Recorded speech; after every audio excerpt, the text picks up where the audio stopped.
نحمده ونصلي ونسلم على رسوله الكريم اما بعد فاعوذ بالله من الشيطان الرجيم بسم الله الرحمن الرحيم ان الله وملائكته يصلون على النبي يا ايها الذين امنوا صلوا عليه وسلموا تسليما اللهم صل على سيدنا محمد وعلى آل سيدنا محمد وبارك وسلم۔ حضرت سلیمان بن سرد رضی اللہ تعالی عنہ فرماتے ہیں، میں آقا کریم صلی اللہ علیہ وسلم کے پاس موجود تھا۔ دو آدمی آقا کریم صلی اللہ علیہ وسلم کے سامنے ہی آپس میں لڑنے لگے۔ ان میں سے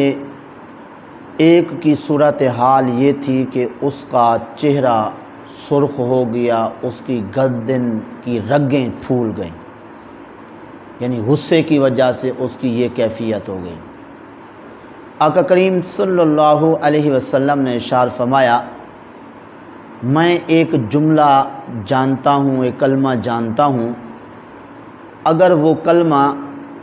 یہ بندہ کہہ دے تو اس کی یہ جو کیفیت ہے،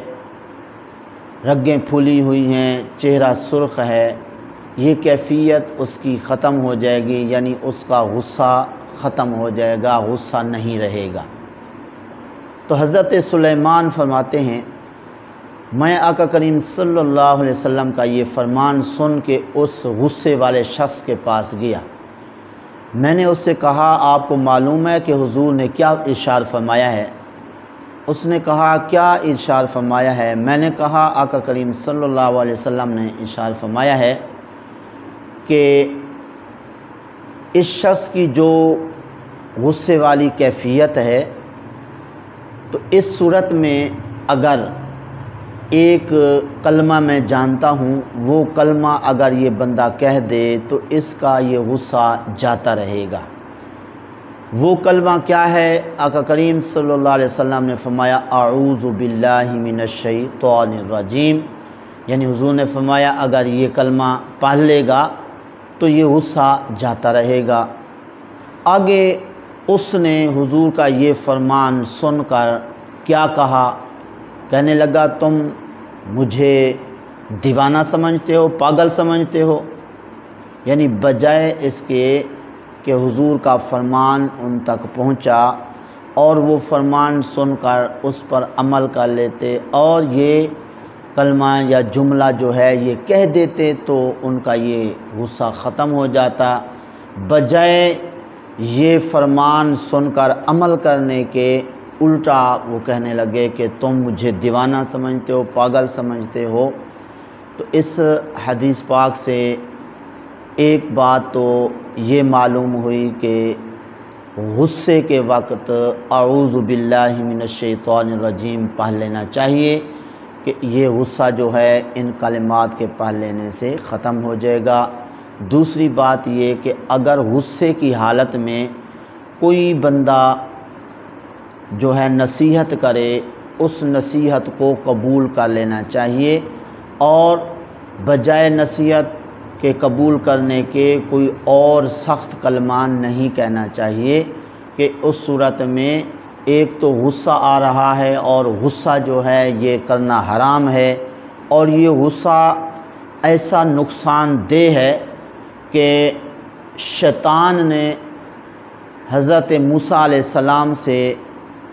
کہا تھا کہ آپ اللہ تعالیٰ کے لاڈلے نبی ہیں، اللہ کی بارگاہ میں آپ عرض کر دیں کہ اللہ تعالیٰ مجھے معاف کر دے۔ تو حضرت موسیٰ علیہ السلام نے اللہ کی بارگاہ میں عرض کی، اللہ نے فرمایا اس کو فرماؤ کہ اب حضرت آدم علیہ السلام کے مزار پہ جا کے سجدہ کر لے، میں اب بھی اسے بخش دوں گا۔ حضرت موسیٰ علیہ السلام نے جب شیطان سے یہ کہا کہ اللہ تعالیٰ کا یہ ارشاد ہے، وہ کہنے لگا میں نے ان کی زندگی میں ان کو سجدہ نہیں کیا، اب ان کے اس دنیا سے جانے کے بعد ان کی قبر پر، ان کے مزار پہ جا کے کس طرح سجدہ کر سکتا ہوں۔ ہاں ایک بات ہے کہ آپ نے میری سفارش کی اللہ کی بارگاہ میں، اور یہ سفارش کر کے مجھ پر آپ نے بہت احسان کیا، اس احسان کا بدلہ جو ہے میں آپ کو دے دیتا ہوں۔ وہ یہ کہ اپنی ایک خاص بات آپ کو بتاتا ہوں، وہ یہ کہ جب کسی کو غصہ آتا ہے جو مرضی ہے میں کرا لیتا ہوں، طلاق دلوانا چاہوں، کسی کو قتل کروانا چاہوں، جی جو بڑے بڑے گناہ ہوتے ہیں میں وہ چاہوں تو غصے کی حالت میں کرا لیتا ہوں۔ تو اس لیے اس سے بھی ہمیں سبق لینا چاہیے کہ غصے کے وقت شیطان نہ جانے کیا کیا کروا لیتا ہے، تو جب بھی غصہ آئے تو غصے کے وقت غصے کا علاج کر لینا چاہیے، غصے کو پی جانے کا کوئی صورتحال جو ہے وہ اختیار کر لینی چاہیے کہ ایسا نہ ہو کہ غصہ کر کے اپنا نقصان کریں اور دوسروں کا بھی جو ہے نقصان کریں۔ تو بہرحال غصہ جو ہے ختم ہونے اور غصے کو ختم کرنے کے کئی جو ہے علاج ہیں، انہی میں سے ایک علاج کیا ہے؟ اعوذ باللہ من الشیطان الرجیم۔ اب یہی ایک غصہ ہے جو اپنے ماں باپ کا بندے کو نافرمان کر دیتا ہے، اپنے استادوں کا نافرمان کر دیتا ہے، اس طرح دنیا کے اندر جو ہے ذلیل و رسوا کر کے یہ غصہ بندے کو رکھ دیتا ہے۔ تو اس لیے برداشت کی قوت جو ہے ہونی چاہیے، اور اسی لیے حضرت بایزید بستامی علیہ الرحمت نے فرمایا ہے 4 کام بندے کو دنیا کے اندر